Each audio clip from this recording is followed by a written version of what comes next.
Right, so I'm going to talk about synchronization even more. Hooray! Yeah, so usually I tend to be the only one bothering to talk about synchronization, so it's quite nice this time to have someone else do most of it. So I'm going to do some of what I usually do, but move on to something else towards the end. Still synchronization related. So the premise of how to do synchronization, you have lots of delicious work. Yum, yum, yum, yum, yum, yum. And your GPU is extremely hungry. And ideally, you want to keep it fed all the time so that it keeps farting out pixels and keeps displaying pretty pictures on your screen. The issue is that now that Vulkan's here and DX12 and whatever else, you're kind of exposed to feeding it yourself, and you really don't want to get bitten by it. Lots of ways to trip up here. More concretely, the idea being that it's your job to keep in check what you're doing, when you're doing it, and how it gets transferred to the GPU, and you have to make sure you're not trying to stomp on anything the GPU is doing at the same time. And you want to give it a decent mix of stuff that it can get through at the same time. So on the keeping it fed side, the idea is that GPUs are hugely pipelined and parallel things, as Andrew was talking about a minute ago. Even within graphics, you've at least got a couple of stages there doing some work, and you'll see if you treat this as a flow from left to right, you can see that there's fragment work and vertex work happening at the same time. If you keep the pipeline filled, you get good utilization because you've killed both those stages and whatever other stages, and if there's any stalls for memory fetches or whatever, then the other stage that is not necessarily waiting on that can keep going at the same time. You might also have a compute queue or some other way of doing compute work at the same time as a separate stage, possibly other things like transfer and such. And ideally, you want to keep that filled with data as well. And the more stuff you can keep in there, the better you're going to have latency hiding. So synchronization, let's introduce a barrier. It's the weird bubbly thing at the bottom there in the compute queue. And let's say you add some work that barrier depends on. So here we've got completion of a draw call that has some tri-strip in it. Specifically, it's waiting on the vertex stage. Now, in this particular case, the GPU has not been scheduled enough work on the compute queue, so the barrier hits before the vertex stage for that particular draw call does. So you're now stuck waiting for that vertex work to complete. So by the time you actually get around to executing the vertex stage, the compute stage has just been sat idle, waiting around for this barrier to finish, and has not been doing anything. This is pretty much, well, this is what we call a pipeline bubble. It's a stall in the compute pipeline where there's been no work for no necessarily good reason, but it has been a stall. Once the barrier's been satisfied, obviously you can get going again, but you've still lost all that time where you could have potentially been doing work, and you may have underutilized your GPU in the meantime. Generally, it's a good idea to try and squash them as much as possible and have as few as you can. And the key way you do this is just by having more stuff front-loaded before you get to the barrier. Even with a pipeline barrier, even though it does necessarily wait, I kind of like to think of pipeline barriers as at least for the execution side, as a last resort. Ideally, by the time you get to the place where you're waiting the pipeline barrier, it should have already been satisfied. Otherwise, you end up with a pipeline bubble. Actually guaranteeing that everywhere portably is going to be very hard, but you can definitely submit more work to mitigate it. There are other strategies you can employ. So in terms of not getting bitten, the main deal here is that, as we've just seen, the GPU is doing a lot of stuff at the same time. And it's very easy to accidentally make two of those things disagree on what should be accessing what at the same time. And if you're not careful, you end up modifying some data that somewhere else is reading, or you might accidentally delete something on the CPU, then things are liable to blow up. You're liable to cause a crash quite easily by doing that sort of thing. So you've got to be very careful about that. If you don't, then you get lots of different things that could happen. You might get something very subtle, like image tearing. Sometimes that's acceptable. You might get complete image corruption. Everything might explode. Might not render anything, which is always fun. Or arguably the worst possible case, everything looks fine until it's not. So, it's a tricky thing to do synchronization, particularly in Vulkan. Now you've been given, all of the reins. There's a lot of control in there, but a lot of responsibility as well. So what are you going to do about it? So first thing to do is understand what the heck you can do with synchronization. We've just heard from the Samsung guys about barriers and a little bit about subpass dependencies and very, very little bit about events. But there are these are the major types of synchronization you have in Vulkan overall. You've got pipeline barriers, events, and subpass dependencies. These are all sort of within command buffers, so they're fairly fine-grained in terms of what you're synchronizing with what else. You have semaphores, which if you have multiple queues on the system, say a transfer queue and a compute or graphics queue, then you can synchronize operations between those with semaphores. It's the only way to do that. And then getting from CPU to GPU, you have submission and fences to come back. A lot of people don't think of submission as a sync thing, but I'll explain why I choose to do it that way in a second. So I'm not going to talk much about pipeline barriers and subpass dependencies, in fact not at all, because we've just covered that.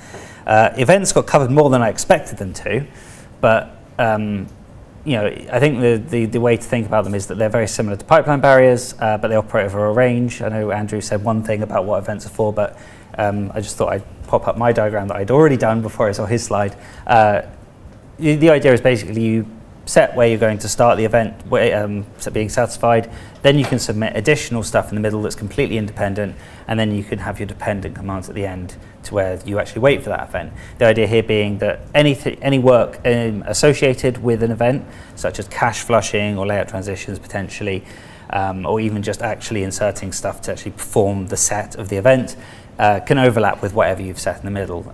You still get overlap with pipeline barriers if you do it correctly, but this gives you an extra dimension to be able to do that with. In terms of talking between two different queues, semaphores are sort of what you want. These are fairly coarse. You have these things in the spec called batches. For command submission, you get a VK submit info, which has an array of command buffers inside of it. And you can associate some number of semaphores to be weighted and some to be signaled within that batch. Similarly, you have things like present and acquire or sparse operations, which also will take a semaphore in a similar fashion. One thing that's not necessarily obvious unless you've been dealing with this for a while is that the GPU caches will be invalidated whenever you have a semaphore wait, or in Vulkan parlance, that's available writes are made visible, which has some implications in terms of, I think Fred talked about this a bit, where you have, you can avoid doing some work at a pipeline barrier time if you know a semaphore has already invalidated caches. And then submission. So I said this is a sync command. It kind of is. It's sort of a weird one in the sense that it's impossible to start work. It's sort of like until you put it in, there's an implicit barrier, and when you put it in, there isn't anymore. That's probably a strange statement to say. But the idea is the GPU can't do any work until you tell it to start doing work, right? There's kind of a blocker there, and the submission is sort of the satisfaction of that blocker. It's a weird way to think of things, but it makes more sense when you treat it in tandem with fences. So fences are the opposite way around. They sort of trigger once a piece of GPU work is finished, and then you can basically determine on the CPU when that has happened. The idea being there that you can sort of bounce back and forth between what's happening on the CPU and GPU. And this is pretty key for resource management. So these are both very coarse. It's a selection of batches, in fact, so multiple submit infos.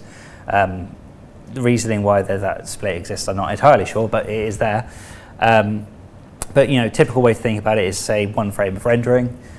So you might have, for a given frame of rendering, a set of resources associated with that and an amount of memory. In order to avoid stomping between frames, you tend to keep them separate for various resources. The idea is that once the fence has completed and you see that on the CPU, you can then reuse that set of memory and resources for another frame. So in this particular case, frame 0 used a set of resources, submitted it to the GPU is finished with it, tells the CPU via the fence, and at that point the application knows, right, well, I can reuse those resources because the GPU is no longer talking about them. And this is kind of good because you can batch everything. You don't have to talk about in terms of tracking individual resources between frames. You just say that frame's entire resources, which is something that was very hard and tricky to do in an implicit API like GL for a driver to do it. So there's quite a big win there potentially. There's also two massive stalling operations, device wait idle and queue wait idle. They're a huge sledgehammer. They basically just sit on the CPU and wait until all the GPU work is complete, either on the entire device or just on the queue that you specify. They are useful for teardown. In particular, once you've finished rendering, your application is quitting. It's a very quick way to go, I don't care about tracking anything, just wait and then delete everything, which is perfectly good use for it. But don't use it for anything else, for God's sakes. It is slow as hell. If you try to put that in the middle of a frame, you're in for a bad time. We saw that for a while, particularly with a few driver bugs floating out in initial Vulkan implementations. Except, again, debugging. Debugging's fine. If you want to use it to debugging, it's quite useful. So these are sort of the programmer guidelines I've usually given out with these talks. Now I will go through them, and they still apply. I've actually sneakily removed one, but we'll see why in a bit. First things first, specify exactly the right amount of synchronization, which is a pain, but that's the ideal that you want to try and get to. If you do too much, you're going to introduce too many pipeline bubbles and risk starving the GPU. And if you miss any, then you'll get things going wrong, potentially, with data being accessed at the wrong time, or whatever else. Pipeline stages in particular are quite important. Again, as Fred sort of went through, and Andrew, those are kind of the key bits, particularly, again, yes, on mobile, but still important on any other GPU. Image layouts as well, again, Fred went through those in terms of compression.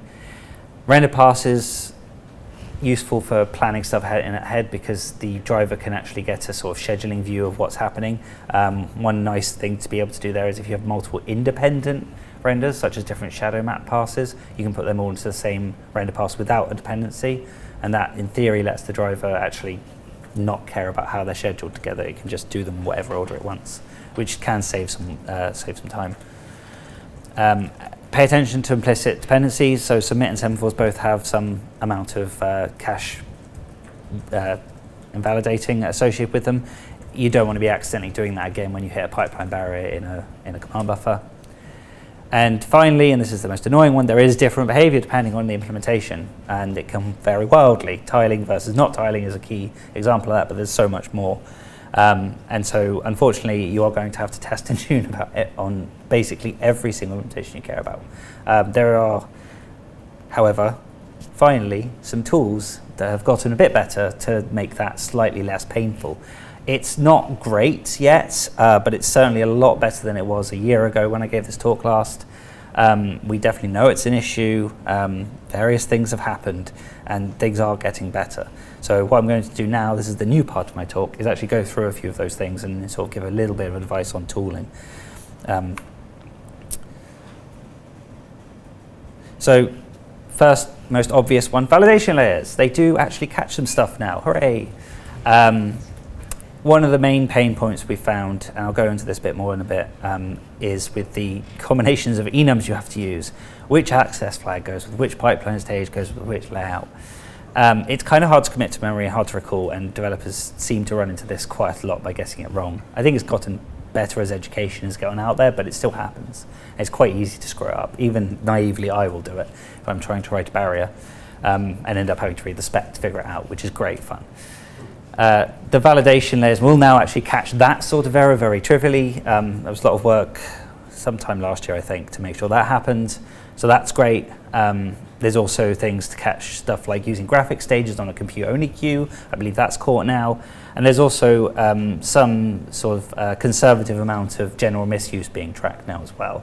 It's not going to capture everything. There's definitely still a lot of scope to do things wrong that it won't catch, but it's going to catch the most obvious ones, which is most of what you're going to run into anyway. If anyone has, particular problems with this stuff, please shout. The more people yelling about it, saying it's a problem, the more will get fixed. Of course, that's general to everything. If there's anything that's a problem, raise an issue, please. The next sort of set of things that have come out, profiling tools. I mean, they've been around for a while. They seem to have gotten better, actually, just over the course of Vulkan's lifetime, somewhat independently. But obviously, Vulkan integration has started happening with a lot of these tools as well. These are more useful for detecting over-synchronization in terms of figuring out when stalls have happened within the pipeline, if you've got unnecessary layout transitions or other unnecessary synchronization. You're more likely to be able to spot that with the profiling and tracing tools. Most of this is going to be stuff you're going to have to do vendor-specifically. I've put RGP up there for AMD GPUs, which does quite a lot of stuff, and I haven't looked at many other tools, unfortunately, but at least this one will give you quite a good breakdown of synchronization happening on the system. RenderDoc now has some vendor profiling integration with a couple of vendors, I think, at this point. And it can be used as a catch-all to a degree, but first and foremost, playback when it does after it does a capture will affect the results, which isn't ideal. And you still need to run it on each vendor platform to actually see the effect. So it's not necessarily a catch-all, but it can help with some very small class of issues, and you should probably be integrating into your pipeline anyway. Examples, there's a lot more rich set of examples out in the ecosystem today. Plenty, some even in the spec, not very many though. Just have a look, there's loads out there. More helpfully though, actually, there is actually a full page of synchronization examples, at least some of the common ones there. That link, I'll leave it on screen, but obviously I believe the slides are distributed afterwards as well. Alon, I assume we're selling out the slides after, yep, we are. Okay, it's on the Vulkan Docs wiki. I think it's actually the only page on the Vulkan Docs wiki at the moment, but it's there. If there's something missing, and I know there are some things missing, there's a to-do list at the bottom, and you want to see it added, raise an issue, and hopefully someone will do it. Maybe it'll be me, maybe it'll be someone else. And then the last thing, this is something I sort of developed after smashing my head against lots of developers asking which freaking enums do I use with which freaking enums. This is a sort of single header library, and the idea is to make synchronization for those fine-grained primitives a little bit easier. It still expresses most of the flexibility of what's on top, with only a little bit of the complexity. Although mileage may vary, there's still bits that might be missing. Last comment there. Yeah, DX12 developers might be more familiar with the syntax.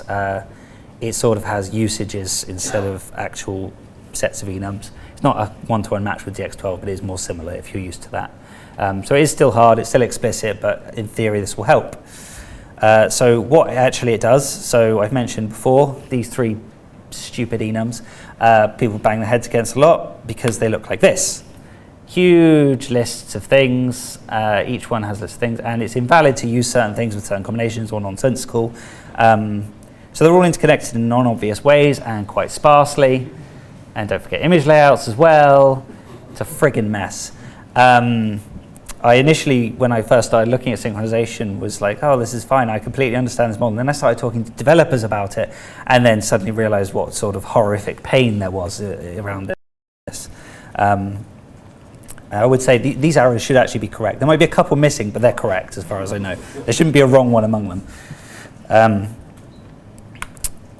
So the whole point of this single-headed library is just to reduce the complexity, basically. Take those three ridiculous sparse enums and take them into one, which is a lot easier.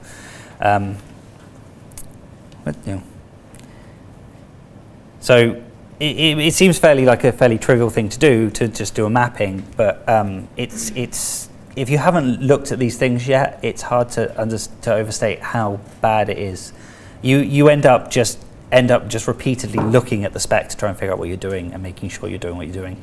Obviously, validation layers now catch that stuff, which makes things better, but that's still a whole cycle of typing it in, running your app, seeing if it works. Oh, look, it broke. Where did it break? Why did it break? Look at the spec. Blah, blah, blah. It's been a huge pain in the arse. I've heard so much feedback that it's annoying, which is what's sort of spawned this thing. So in theory, it's a good thing to use if you're starting to tackle synchronization to start with. Now there is a disclaimer, it is still alpha software, which means something. Status-wise, mappings are all solid. If there is a mapping there and it says a thing, it has the right combination of enums under it to do the right thing. So you can absolutely already use it as a reference. If something's missing, please raise an issue. Someone found a sort of slightly edgy case the other day that isn't covered, which I'm going to try and get to soon.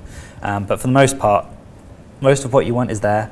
The interface may change. I haven't entirely settled on it. Functionality might get added or whatever. And I have had some success with one app integration already. I'm not sure I can actually name them, so I won't. But at least I worked with one developer to make sure that it worked.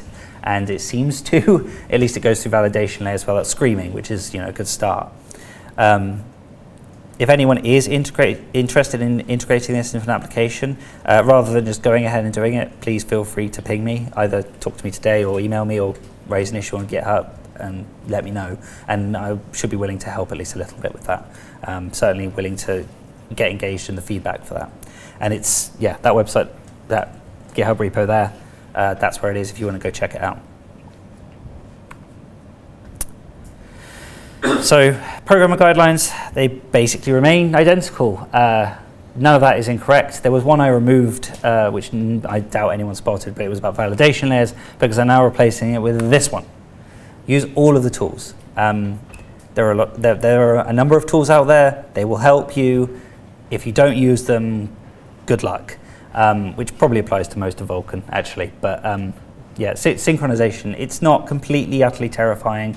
Once you understand it, it's not so bad. It then just becomes about the slog of actually making sure you're doing everything correctly, which is, what these tools are here for. And sorry that they're not great yet, but they are a lot better than they were, and they are still improving. And that is it. And I finished a little bit early, so I definitely have time for questions, if anyone has any. Which guideline did you remove? It was one about validation layers. It's just subsumed into the tools thing now. Anything else? Should we get four vendors to start using subpasses? Don't. No, that's not true. Subpasses. Oh, subpasses.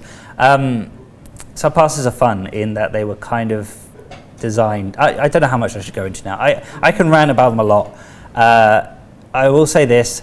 The actual practical use cases of subpasses are limited. The two that I usually recommend that should actually, at least one is kind of the best way to do it, which is for multi-sample resolve.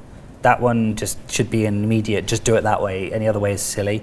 The other one is kind of shoving multiple independent passes into one render pass. The kind of one that we originally touted it for, which was deferred shading, only really works if you're doing a very specific style of deferred shading that no one's really doing anymore, except Valve, I think, are still doing it that way. Basically, if you're doing any post-processing, you probably shouldn't be using them. Any post-processing that goes outside the current pixel. Anything else? Okay, thank you.